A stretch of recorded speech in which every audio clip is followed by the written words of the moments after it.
Bonjour, je vous retrouve pour un aperçu d'une batterie vendue par Jacquerie. Elle arrive dans cette boîte-là.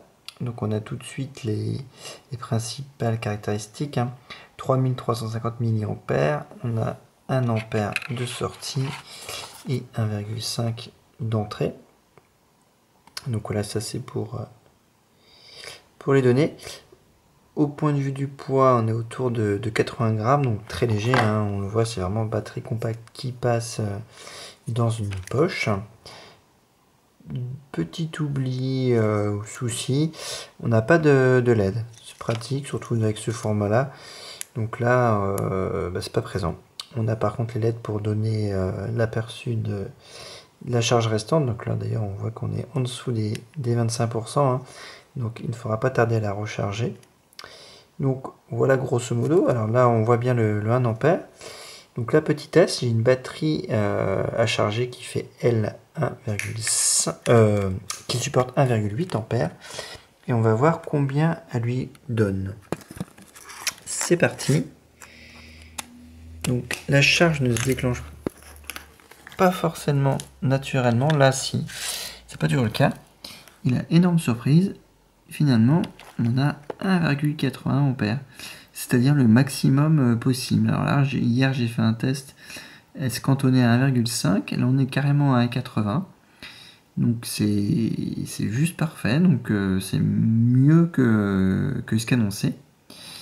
Et donc c'est une batterie dite intelligente, c'est-à-dire que je débranche, je mets sur un autre produit qui va être mon smartphone, qui lui autorise plus du 0,80, 0,90. Et là on voit que la charge se déclenche et on est quasiment au maximum possible. On a 0,95. Donc voilà, c'est une batterie intelligente qui s'adapte en fonction de l'appareil. Et puis la petite surprise, c'est que finalement il donne plus qu'un ampère.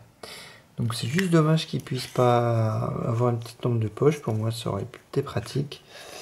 Donc 3350 mAh, en réalité on sera plus proche des 2500 parce qu'à chaque fois il y a une perte lors des cycles de charge-décharge.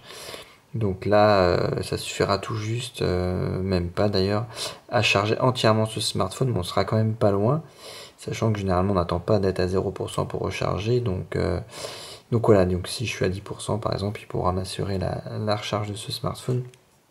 Donc c'est plutôt sympa, parce que du coup le format est vraiment compact. Le mode d'emploi n'apporte pas grand chose, puisqu'il est en anglais et en chinois, on n'apprend pas grand chose de toute façon. Et le câble que j'utilise là est celui-là fourni par le distributeur. Là, je l'ai laissé sous plastique, mais c'est celui-là qui est fourni avec. Voilà ce qu'on pouvait dire en quelques mots de cette batterie mini qui pourra rendre de grands services. Bye bye!